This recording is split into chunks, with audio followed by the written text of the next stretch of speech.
Hey guys, என் பேர் ராம்குமார். நான் தமிழ்நாடு, சரிங்களா? பட் ஸ்டில் நான் இருக்கிறது பெங்களூர். பட் எனக்கு 6 லாங்குவேஜஸ் தெரியும். தமிழ், கன்னடா, ஹிந்தி, தெலுங்கு, மலையாளம், எல்லா லாங்குவேஜும் எனக்கு தெரியும். Including English, sorry. ஓகேங்களா? ஸோ இப்போ ரெக்கார்ட் பண்ணுறப்பங்க ரீசெண்டாக நான் வந்து பராசக்தி மூவி நான் பார்த்தேன். Kind of imposition of the languages. But I don't, அது எனக்கு சொல்ல விருப்பம் இல்லை. ஓகேங்களா?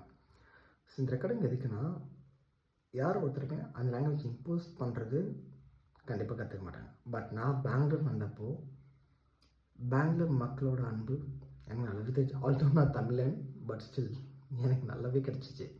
ஓகேங்களா? ஒவ்வொரு லாங்குவேஜ் லைக் நான் மும்பை போனேன், டெல்லி போனேன், ஸோ எனக்கு கிடச்சிச்சு. பட் ஸ்டில் யாரும் என்கிட்ட இம்போஸ் பண்ணல இது கற்றுக்கணும். பட் நான் தமிழில் பேசினேன். இல்லை ஆல்மோஸ்ட் நமக்கு காமன் லாங்குவேஜ் இங்கிலீஷ் இருக்குது கம்யூனிகேஷனுக்கு.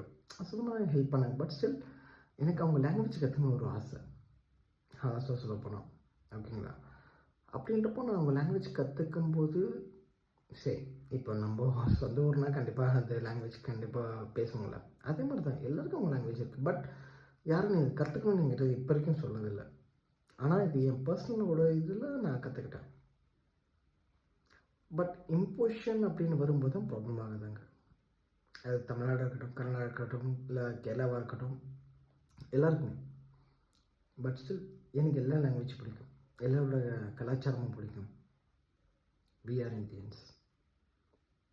இது தப்பாக ரைட்டான்னு எனக்கு தெரில. பட் ஸ்டில் எனக்கு எல்லா லாங்குவேஜும் பிடிக்கும். இது நான் ஓனாக கற்றுக்கிட்டது.